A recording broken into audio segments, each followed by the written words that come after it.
We'd love to know the inside of this group and how they were able to pull off what they did October 7th. First, can you tell the audience your background, people that didn't read your book? I was born at the heart of Hamas leadership, and I know them very well. They don't care for the Palestinian people. They don't regard the human life. And I saw their brutality firsthand back in 1996 when I spent about a year and a half in Megiddo prison. They killed so many Palestinian people at that time. And this is when I decided that I cannot be together with this movement.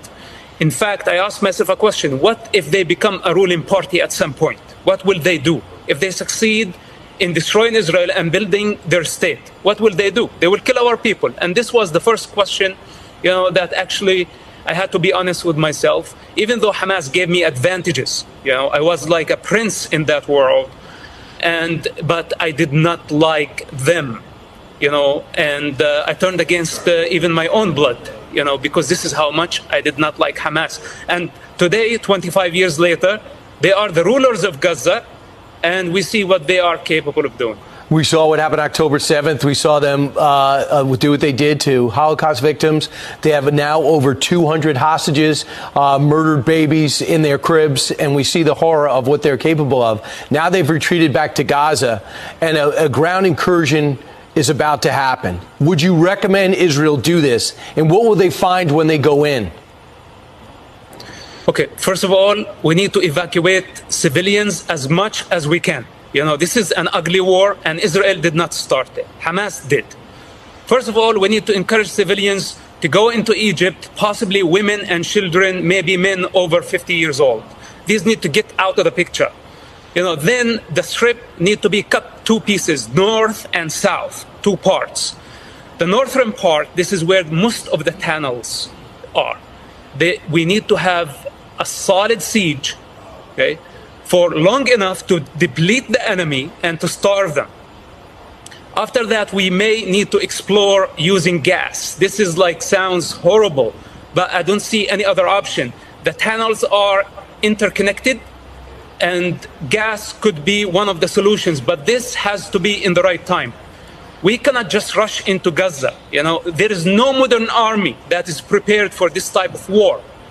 And most importantly, we need to get the civilians out of the picture. As long as there are civilians there, right, then the operation might be incomplete.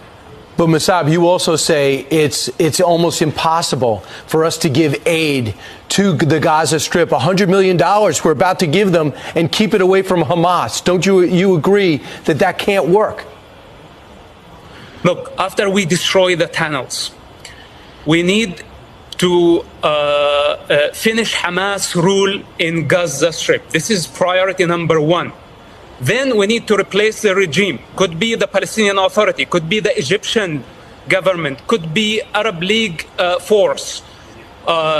We need to replace their rule in Gaza. After that, we can talk about aid. But as of now, sending any aid is a mistake. So you also believe that this isn't about the Palestinians fighting for their rights and their sovereignty. What is the real mission of Hamas, and what do they really think of the Palestinian people? Hamas is not a national movement. Hamas is a religious movement with a goal to establish an Islamic state. They don't care for nationalism. Actually, they are against nationalism. With that said, my understanding that they are using the Palestinian cause only to achieve their goals, so the long-term goal, transforming the Middle East and the world into an Islamic state. This is Hamas agendas, and they are not hidden, by the way. So Hamas is serving foreign agendas. We're talking about Iran, and we're talking about Russia lately. Hamas serve those parties, and Iran pays them close to $1 billion annually. Iran is the real master in this picture. Hamas does not serve the Palestinian people. Hamas serve Iran. Those are the masters of Hamas. So their lie about nationalism, that they are a national movement and they care for the Palestinian people. Look at them. They are using Palestinian people as a human shield. We need to free Gaza from Hamas. This is what Israel is doing. It's doing the Palestinian people the greatest favor by bringing Hamas down. Then the Palestinian people, they just want to live a normal life. They don't want missiles in the most populated area on earth to be launched from under hospitals, from crowded areas, and going suicidal and endangering the life of the entire population of Gaza. Who does that? You gotta be insane to do such an operation. Right. And you're talking about your family that used to your family used to believe that, and you used to believe that that was okay, but you don't. Musab, now, quick exit question. Around the globe, and even in our capital, people are protesting for Hamas. They're saying for the Israel to back off and stop with the airstrikes.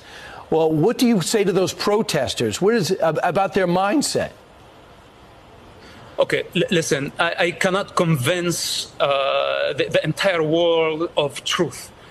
Right now, people are emotional. They hate to see children dying. Even though, Hamas is killing the people at the hospital and we have evidence of that, but they still blame Israel. People can blame whoever they want. But now we have to concentrate. We have to focus. Public opinion is very important, but unfortunately, it's not the time to win the public opinion. It's the time to win the war against the most brutal terrorist organization living today. And later on, when people look back at the situation, they will understand what we were doing. We should not be afraid of the public opinion. We have to explain as much as we can. And you're doing that. But now we have to concentrate on our goals. And Musab, that's why your perspective is so vital and you're unique. You grew up in a Hamas family, you broke from it, and now you're speaking to stop it. Musab Hassan Youssef, thanks so much for